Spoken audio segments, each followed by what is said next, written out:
Well, hello everybody. Dave Green, Brown Sky, AFC Northerners. Sorry I haven't talked to y'all in a while. Lots of stuff has been going on in my little personal world. Uh, so we've been really, really, truly, entirely focused on all of that jazz. Um, so let's just kind of get into it a little bit. Normally we do a draft recap show. Most we all four of us normally would sit down together and kind of critique each one's draft, that sort of stuff. Nobody's sitting next to me today, so that's not actually happening. I want to talk about uh, I love how we stuck totally with defense in this draft. Um, it shored up a lot of our overall team weakness, especially when you look at what we did with the linebackers and with the secondary.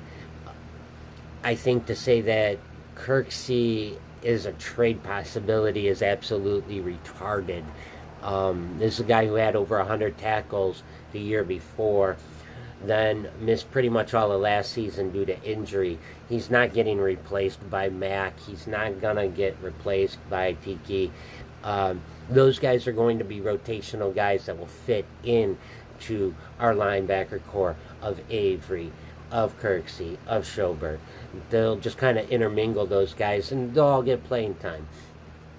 The secondary, the nonsense that Greedy Williams is going to overtake Terrence Mitchell.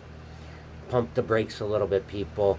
Terrence has been at this thing for 8-9 years now. Greedy is a second round pick who was bypassed and saw I believe, eight other corners taken before him.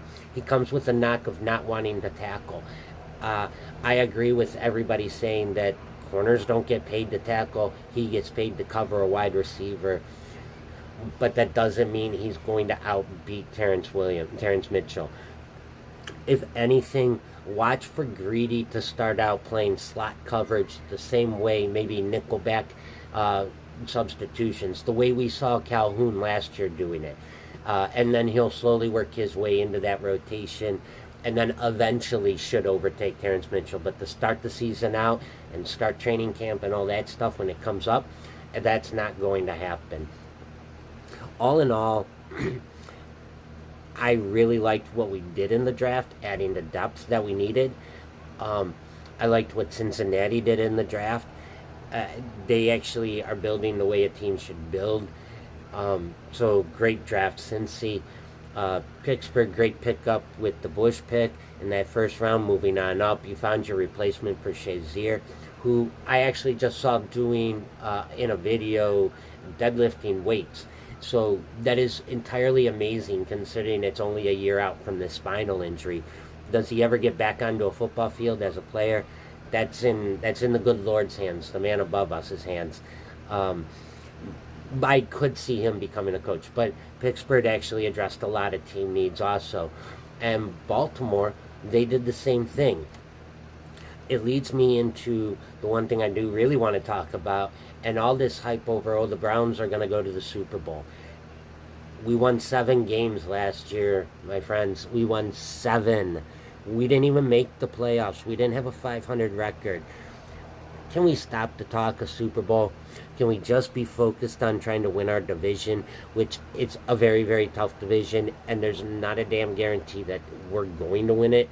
We need to focus on that. Let's make that thing a reality. Win the division first. Get into the playoffs. Get a playoff victory under our belt before we start talking and anointing us as the next Super Bowl champs. Other than that, let's see what else has happened to us. I didn't chime in on the Beckham Jr. trade. That was masterful by Mr. Dorsey. Great use of that first round, number 17 overall pick. Yeah, quite a few different things happened. I don't have any paperwork in front of me, guys, but we signed a wide receiver who has the speed to overtake or to replace Peppers in the return game. Damn, I can't remember the guy's freaking darn name. either which way, I think we solved that issue. And then when you talk about the Seifert pick, or Seifert, uh, talk about competition for Mr. Greg Joseph in the kicking game. I think that that is an excellent and a very excellent pickup for us, and we did that one in the 5th round. Uh, yeah, I get being stoked. I'm stoked. I can't wait to watch what we do on the field. Other than that, NFL news, Tyreek Hill. Uh, I don't think he sees the football field this year, guys. Uh, so that really, honestly, truly does hurt Kansas City's ability to get back into the playoffs. I just think this is going to be a really entertaining football season. I think everybody inside our our division upgraded their teams, and I think that that's going to make it a lot more harder for us to improve. If I was going to go on a limb here, right after the draft, I would say 9 to 10 wins is very realistically possible for us. I think that's enough to get us into the playoffs, either via winning our division or wild card. Other than that, that's all I really got for you guys. I thank you very much for sticking with the AFC Northerners. For those of you that have watched Mark Herman's video, the Bengal guy, thank you guys very, very much for doing that. If you have not, please go to YouTube, check him out. He posted a video almost immediately after the draft.